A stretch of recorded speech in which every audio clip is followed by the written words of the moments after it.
John Constantine, a Hellblazer podcast.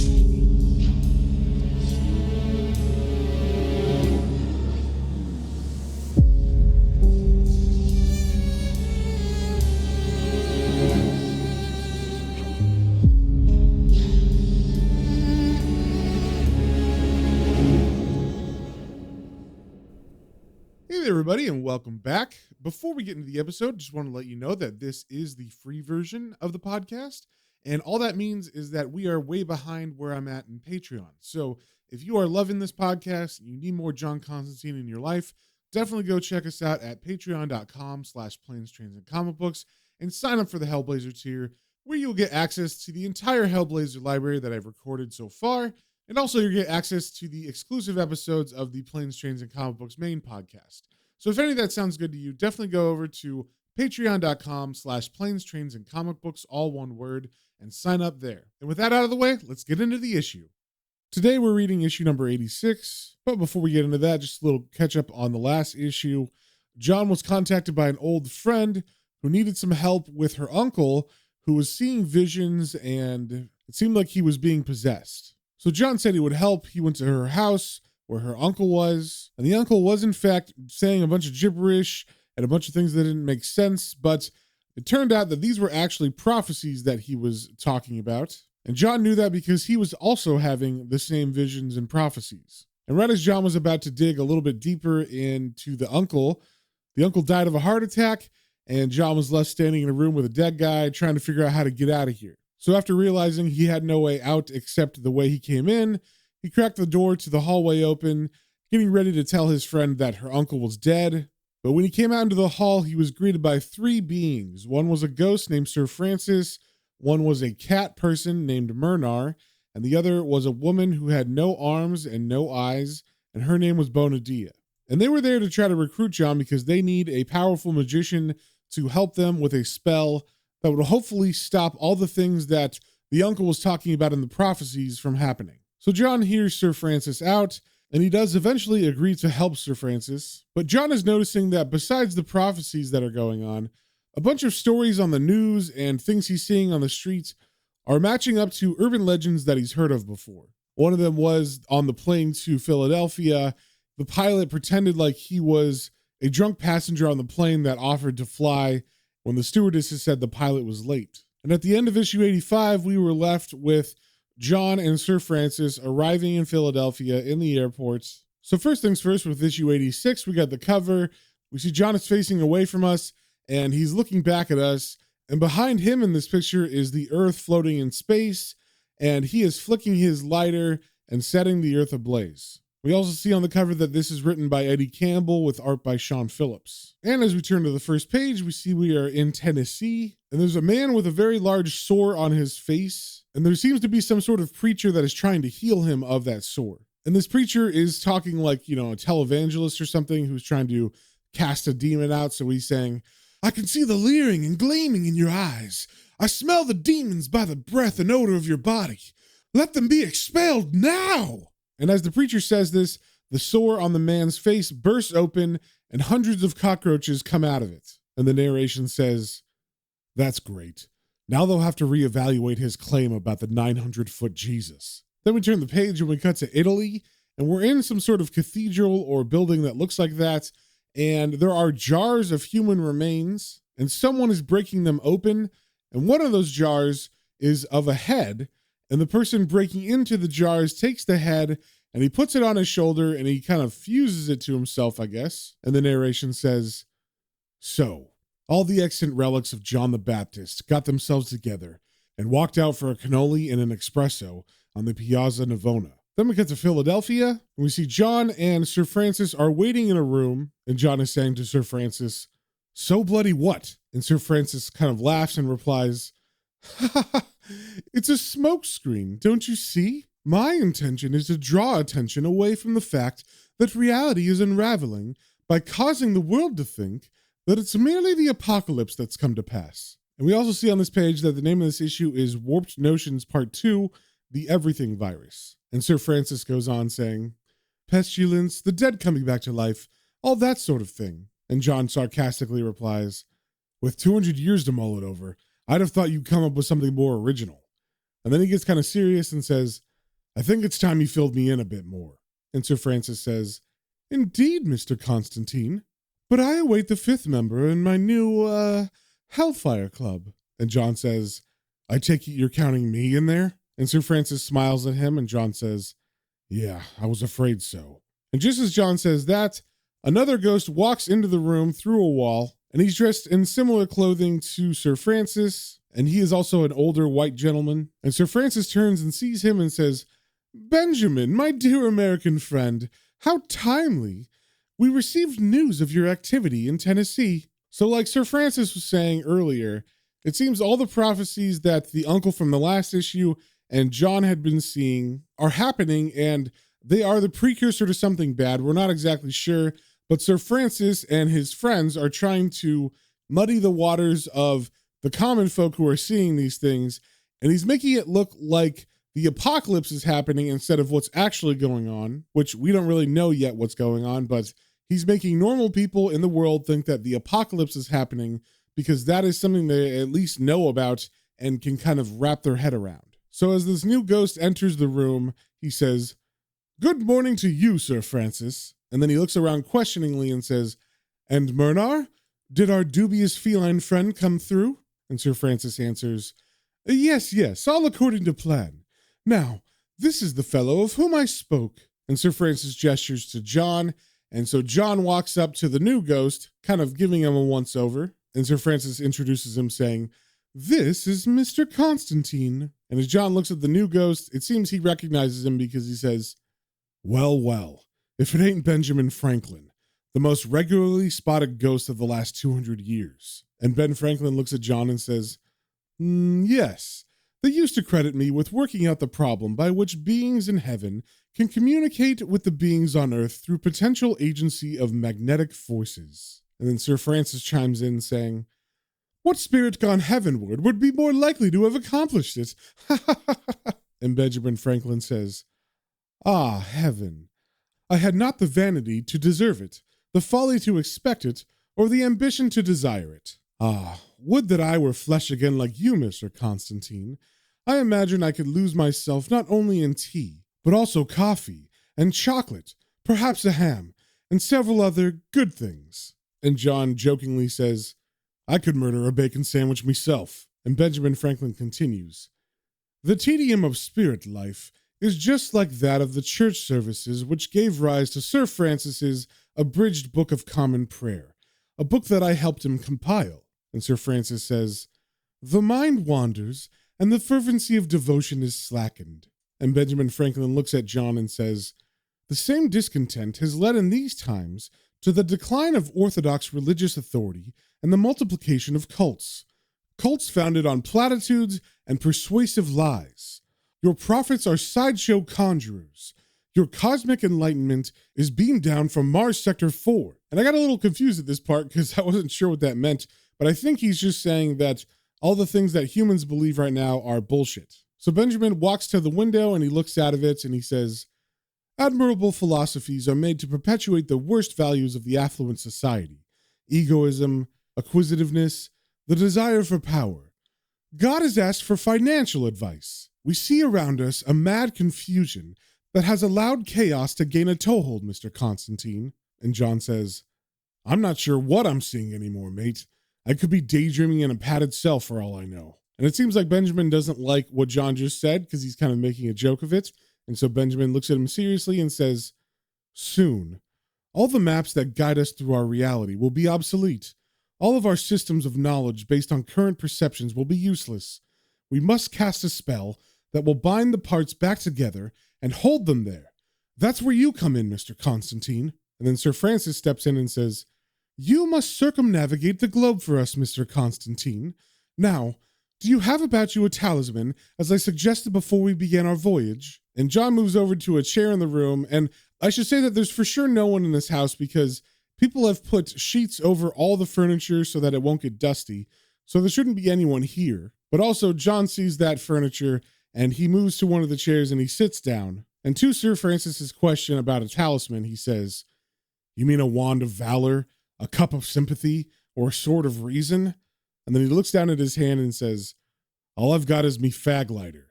Which reminds me, I've left England so quickly, I forgot to pick up some duty frees. So he stands up to go buy some cigarettes, and he continues saying, there's no point in asking you guys for a smoke, so I'm going to have to nip out for a minute. Talk amongst yourselves till I get back. And then John just straight up walks out of the room before they can say anything. And Benjamin walks towards the window, and he looks out, I assume watching Constantine leave the premises. And then he sighs, and then he turns around, and Sir Francis is pouring him a glass of wine. And we kind of already established that for some reason, Sir Francis is allowed to drink, maybe because he died with a goblet of wine in his hand. But that's just an assumption on my part. So he hands the wine to Franklin, and Franklin says, being now in my 288th year, Sir Francis, I do not expect to continue much longer as a sojourner in this world, and begin to promise myself much gratification of my curiosity in soon visiting some other. You know, I once expressed an ardent desire to see and observe the state of America 100 years after my death. So I propose that instead of an ordinary death, I should prefer being immersed in a cask of Madeira wine with a few friends until that time, to be recalled to life by the solar warmth of my dear country. And Sir Francis looks at him mischievously and says, let's get back in the barrel, Benjamin. I guess meaning, let's get super drunk. Then we see John walking on the street, and he's kind of talking to himself saying, easy as that. They just watched me go. Then we see John stop at a newsstand and buy a pack of cigarettes, and then he lights one up and says, damn menthol. I do it every time I go abroad. Then John looks up at the newsstand attendant and he asks, where can I? But before he can finish his sentence, a taxi pulls up and the door opens quickly, and whoever's inside grabs John by the arm and pulls him into the taxi. And as John falls into the back seat, he looks up to see a normal kind of 90s young man. And by that I mean, it's a white guy with curly hair who's kind of unshaven. He's got a backwards baseball cap on, and he's wearing an unbuttoned flannel shirt with a white undershirt underneath. And he's also holding out a packet of cigarettes to John, and he says, here, have one of mine. And John just kind of goes with the flow. He doesn't really react in an angry way or anything. And he looks over to the pack of cigarettes and he pulls one out and says, thanks, mate. Do I know you, or is this a random event? And the man says, we are disorganized religion.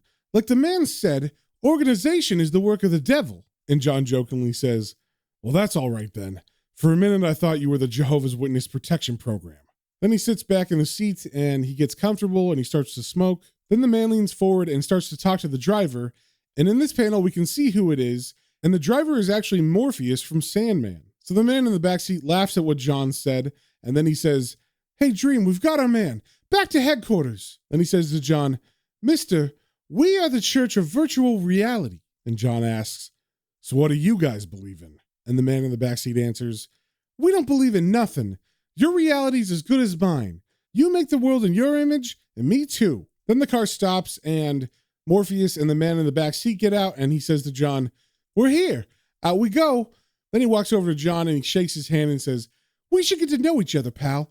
I'm Mordecai, the Bean Eater. And John, who still doesn't know what's going on, says, John Constantine. And then a young girl walks up to Mordecai and walks in between John and Mordecai and looks at John very interested. And Mordecai introduces her, saying, and my diminutive little buddy S here is Eris, named after the goddess of confusion. And she says, that's me. And then she grabs onto John's coat arm and tugs it, and he asks, and where are we going?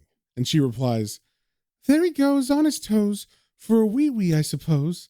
I could be wrong, I must admit. He could be going for a...